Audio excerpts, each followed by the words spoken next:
से अहम ज़रूरत ये है मिल्लत की कि हमें अपने सफ़ों में प्यार और मोहब्बत पैदा करना है। डॉक्टर इकबाल की वो बात अक्सर याद आती है, न समझोगे तो मिट जाओगे हिंदी मुसलमानों, तुम्हारी दास्तां तक भी न होगी दास्तानों में।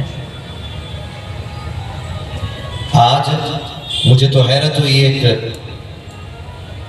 माइक पे खड़े होकर सोशल मीडिया पे बकवास करके कहता है, उसने कहा कि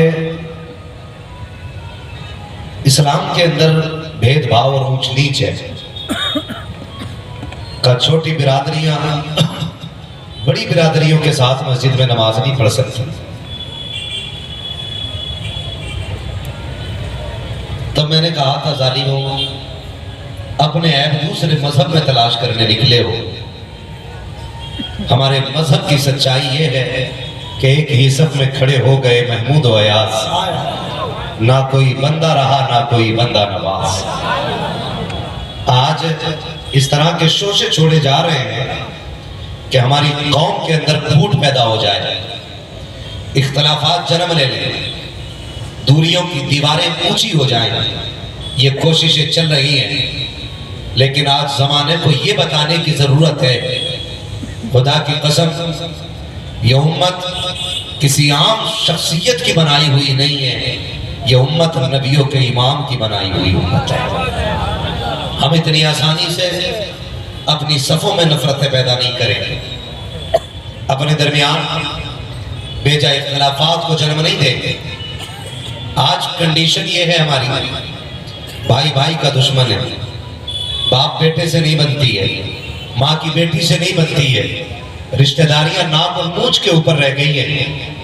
कोई किसी को इसलिए बड़ा मानने तैयार नहीं कि उसका कद छोटा हो जाएगा, कोई किसी को इसलिए इज्जत देने तैयार नहीं कि मुआशरे में वो छोटा मान लिया जाएगा। मौलाए कायनात मौला अली ने फरमाया, इनकिसारी करो, आजिज़ी करो। अगर आजिज़ी की वजह से किसी का कद छोटा हो जाए तो कयामत में अली का गिरबान पकड़ ले। आज हम जिस हालात से गुजर रहे हैं, हालात को देखते हुए वक्त की सबसे बड़ी जरूरत है आपस में मोहब्बत पैदा करना। मैं पूरी जिम्मेदारी के साथ ये बात कह सकता हूं, जिस कौम के घर के अंदर इत्तेफाक नहीं होगा, वो कौम खानदान में इत्तेफाक कैसे पैदा कर सकती है। जिस कौम के अंदर खानदान एक नहीं होंगे, वो कौम पूरी बस्ती को एक कैसे कर सकती है। जिस कौम के अंदर बस्ती के अंदर 1000 जमातें बन जाएंगी, 1000 ग्रुप बन जाएंगे, वो मुल्की लेवल पर कौम इत्तेफाक और इत्तेहाद की सांस कैसे ले सकती है। खुदारा आपसे मुअद्दबाना गुजारिश करता हूं कि इत्तेफाक की सबसे पहली हवा हमें अपने घर से चलानी है, हमें अपने घर से चलानी है। और ये लाजिम कर लीजिए, इत्तेफाक की बुनियाद ये होगी कि जो जिस मनसब का हकदार हो उसको वही दिया जाए। बहुत गौर से मेरी बात सुनिएगा, शायद मैं आपको फ्री में जन्नत बांट कर न जा सके, और बांट भी नहीं सकता। जन्नत मेरे बाप की नहीं, जन्नत रसूल पाक की है। जन्नत उसे मिलेगी जिसे मुस्तफा चाहेंगे। बहुत अपने आप से झूठ बोल लिया हमने। कभी आईने के आगे खड़ा करके अपने आप से पूछ के तू ही है जिसे हुजूर ने सवारा था। कभी आईने के आगे अपने आप को खड़ा करके पूछो क्या हम वही हैं जिन्हें मुस्तफा ने सजाया था? क्या यही तरबियत मुस्तफा ने की थी जो आज हमारे बीच है? आज भाई भाई का दुश्मन है, बाप बेटे को देखने तैयार नहीं, बेटा बाप को इज्जत देने तैयार नहीं। और छोड़ो जी, हम तो जनाजों में भी इसलिए शामिल होते हैं ताकि किसी की बात हमारे ऊपर ना आ सके। लोग पूछते कयामत कब आएगी?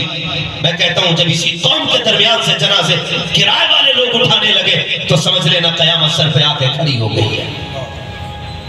आज हम इतने मसरूफ हो गए, हमें अपने जनाजे उठाने का वक्त नहीं, 4 कदम जनाजे के साथ चलने का वक्त नहीं। कोई भी पीर आएगा जन्नत बांट के चला जाएगा और हम शाम से पैर फैला के सो जाएंगे। बदलो अपने रवैये, पूछो अपने आप से क्या हम जन्नत के हकदार? कौन सा कदम हमारा मुस्तफा की शरीयत के मुताबिक है और कौन सा मुखालिफ पड़ रहा है, ये अपने आप से पूछना पड़ेगा। गलत नहीं कह रहा हूं, आज गरीब मर जाए ना, 4 लोग जनाजे में जाने तैयार नहीं होते। घर से निकलते भी ये लोग तो गाड़ियां लेकर के, क्योंकि गर्मी बर्दाश्त करने की आदत नहीं ना लोगों में। इतना वक्त हमारे पास नहीं रह गया कि हम अपनों को 4 कदम चल के अलविदा इस्लाम कह सके। इतनी फुर्सत हमारे पास नहीं है कि उसके जनाजे के साथ 4 कदम चला जा सके। हम किस रविश पे आ गए हैं? और लोग कहते बड़ी तरक्की हो गई। क्या तरक्की हो गई? खाक किसकी तरक्की की बात करते हो? का मौलवी अभी कुछ देखा नहीं? पहले लोग शराबों में जीते थे, टिबियां जलती थी, लैंप जलते थे। आज दुनिया ने इतनी तरक्की की है, ऐसी लाइटें आ गई है कि रात में दिन नजर आया करता है। मैंने कहा सुनो, अगर इस उजाले ने अपने खो दिए हैं तो ऐसे उजाले से वो पुराना अंधेरा बेहतर था, जिस अंधेरे में अपनों के हाथ में रहा करते थे। और मैं फिर कहता हूँ, वो अंधेरा भी भला था कि कदम राह पे थे, रोशनी लाई है मंजिल से बहुत दूर हमें। मैं आपसे इतना कहना चाहता हूँ, खुदारा सिर्फ नारे लगा करके कामयाब नहीं होने, ये सुन लीजिएगा, सिर्फ नारे लगा करके कामयाब नहीं हो सकते। हमें अमली तौर पे कुछ करना पड़ेगा, अमली तौर पे कुछ करना पड़ेगा। मैं गलत नहीं कह रहा हूं कि तुमने नहीं देखा कि लोग जब जनाजे लेके चलते तो ये सोच कर के एक बंदा घर से निकल के आता नहीं कि मेरे अब्बा के जनाजे में आया था, मुझे भी जाना चाहिए। ये मेरे चचा के जनाजे में आया था, मैं भतीजा हूं, मुझे भी जाना चाहिए। माफ कीजिएगा, ऐसे हाजिरियों से और ऐसे जाने से आपकी शिकायत तो उतर सकती है, लेकिन आपके कंधे पे चढ़ा हुआ जो मैयत का बोझ और हक है ना, वो नहीं उतर सकता। उसको उतारने के लिए दिल में खुलूस होना चाहिए। उसका हक समझ के आप आइए, उसका हक अदा कीजिए आप, तब देखिए इंशाअल्लाह मुआशरा कितना बेहतर होगा। आज हालात और कंडीशन ये हमारे दिखावा इतना आम हो गया, इतना आम हो गया। मर जाए ना तो भाई हाजिरी के लिए जरूरी थी, गए जनाजे पे जाते, शिरकत करते, लेकिन मैयत से पहले ना घर वालों को ढूंढता है ताकि मुंह दिखा दूं मैं आ गया, मुंह दिखा दूं मैं आ गया, और 4 बातें करके इधर से उधर निकल लेते हैं हम लोग। ना करो ऐसा, जो भी काम करें अल्लाह की रजा के लिए करें, अल्लाह की रजा के लिए करें। मैं एक बात जानता हूं, सरकार रईसुल अज़किया, सरकार वैस मुस्तफ़ा साहिब क़िबला, कभी इन फकीरों की बारगाह में बैठो ना तो फिर जीने का हुनर आता है, फिर सलीका आता है। हज़रत बैठे हुए थे, बात चलने लगी, हम ही ने छेड़ दी। हमने कहा हज़रत उम्रे पे नहीं चले जाते? सारे पीर जा रहे हैं, कई लोग जाते हैं। तो मुस्कुराए और कहने लगे बात ठीक है। फिर खुद ही कहने लगे कि मौलाना एक आए थे साहब मेरे पास भी, कि हज़रत मेरी तरफ से उम्रे पे चले जाए। ये बात किसी ने बड़ी अच्छी कही थी, मुझे याद है कि बंदे के पास पैसा खूब होता है, लेकिन इस उम्मीद पे बैठा है कि कोई टिकट देगा तब मैं मदीने जाऊंगा, और यहाँ खूब रोता, मेरा जल रहा के सीना, मेरा दिल तड़प रहा के, मेरा जल रहा के सीना। 3 लाख जाके किचन में लगा देगा, 80,000 लगा के मदीने नहीं जा रहा है, खाली यही तड़प रहा है दिल, यही दिल जल रहा है। तो उसने बड़ी अच्छी बात कही थी, वो कहा था किसी साहब ने, बड़े आदमी थे, बड़ी सोच थी, कहने लगे कि आदमी इस इंतजार में रहता है कोई टिकट दे और फ्री मदीने चले जाए। सरकार रईसुल अज़किया फरमाने लगे कि एक साहब आए थे, कहने लगे हुजूर मेरी तरफ से मदीने चले जाएं। तो मैंने कहा क्या होगा? कहा कि बस ये कि आप मेरी तरफ से जाएंगे तो सवाब मुझे भी मिल जाएगा आपके जाने का। फरमाने लगे मैंने जब उससे इतना सुना ना कि वो चाहता है कि मुझे भी सवाब मिल जाए, तो मुझे ख्याल आया, उससे कुछ देर पहले एक गरीब बंदा आया हुआ था जिसका घर मकान नहीं था, बात तफसील से करूं तो लंबी होगी। फरमाने लगे यार जो पैसा उम्रे पे मुझ पे लगाना चाहते हो ना, उस पैसे से इस गरीब का घर बनवा दो। ये अल्लाह वाले लोग हो, ये अल्लाह वाले।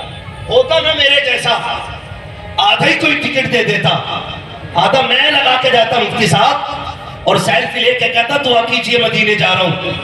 एक सेल्फी एयरपोर्ट की होती, एक चढ़ते उतरते की होती, फिर जो कसर रह गई होती वो गुंबदे खजरा पे जाके ले ली जाती, फिर भी कमी रह जाती। कभी काबे का खिलाफ पकड़ के सेल्फी लेते, कभी दीवार पे हाथ रख के सेल्फी लेते। मगर कुर्बान जाओ इन कलंदरों के ख्यालात पर। इन्होंने कहा था सुन मुझे बाद में भेज देना, जो अगर सवाब ही चाहता है इस पैसे से गरीब का मकान बनवा दे। फरमा देते हैं कि कुछ दिनों के बाद जब वो आया इतना मुस्कुरा रहा था, ऐसा लग रहा था कि इस पे खुदा की सारी नेमतें उतर गई हो। फिर उसका चेहरा देख करके रईसुल अत्किया ने कहा था शायद मुस्तफा मेरी हाजिरी से इतने राजी ना होते जितनी गरीब की मुस्कुराहट से हुजूर राजी हो।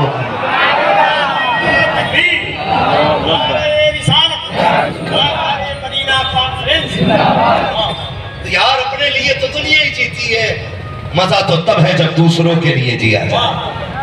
मजा तो तब है जब दूसरों के लिए जिया जाए। बात लंबी होगी अगर सफर पे मदीने की बात की जाए। हाँ वरना हम बरेली वाले लोग हैं, हमसे कोई बरेली के बारे में मदीने के बारे में पूछे तो हम एक ही बात कहते हैं, तैबा न सही अफजल मक्का की बड़ा जाहिद। हम इश्क के बंदे हैं क्यों बात बढ़ाई है, हम इश्क के बंदे हैं क्यों बात बढ़ाई है।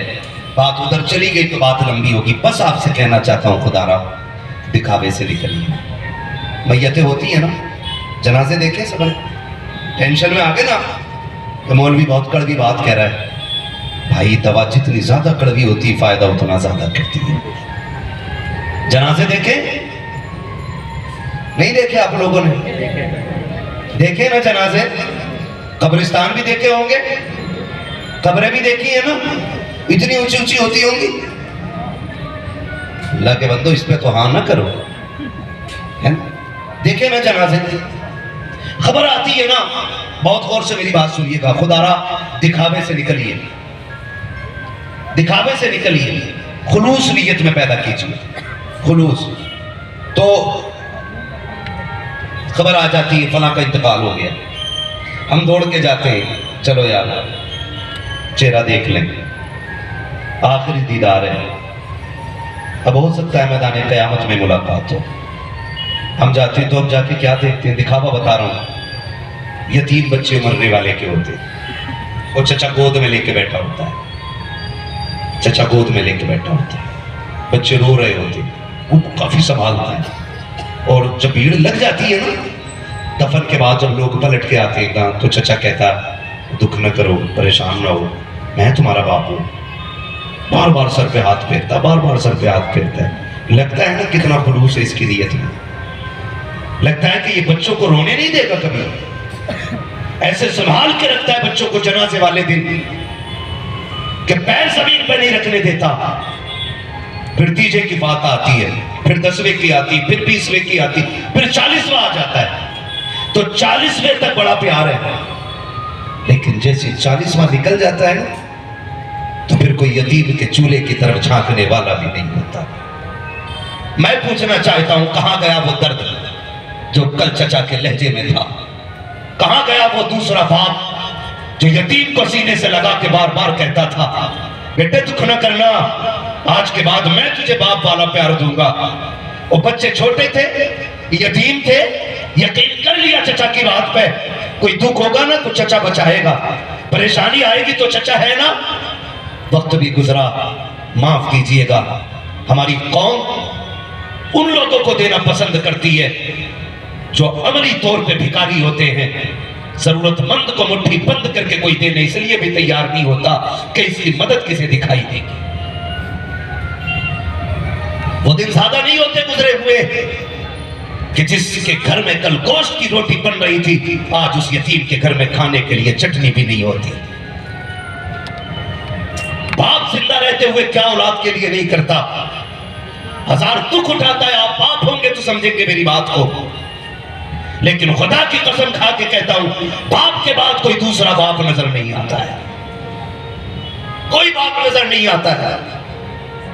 आपसे मेरी गुजारिश है, अगर बाप है तो कदर करना उसकी, इज्जत करना उसकी। जिस दिन ये चला गया ना, झूठी हमदर्दी देने वाले हजार मिलेंगे, रातों में उठ के तेरे लिए रोने वाला कोई और नहीं मिलेगा। मेरे भाई, वो यतीम जो ये उम्मीद लगा के बैठा ना चचा है, बड़ी हसरत से चचा के दरवाजे की तरफ देखता है। आज घर में कुछ नहीं बना। यतीम जाके कहता चचा भूख लगी है, कुछ है? पहले दिन चचा शायद रोटी दे दे, लेकिन दूसरे दिन चचा भी मुंह फेर लेता है। तीसरे दिन चौखट बंद कर दी जाती है। तब यतीम को यतीम होने का एहसास हो जाता है।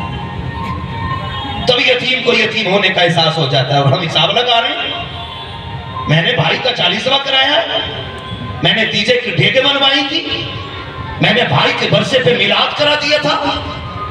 ओ भाई, अगर तेरा यतीम भतीजा तेरे कर्म का हकदार नहीं तो तुझे क्या लगता है ये तेरी मिलाद उनकी बारगाह में कबूल होगी? ये तेरे पतीले उनकी बारगाह में मकबूल हो जाएंगे?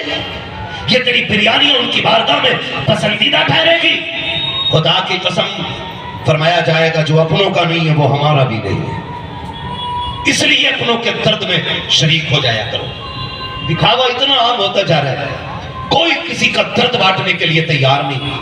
आज जरूरत है हुजूर के किरदार को अपनाने की। एक दौर जमाने ने वो भी देखा,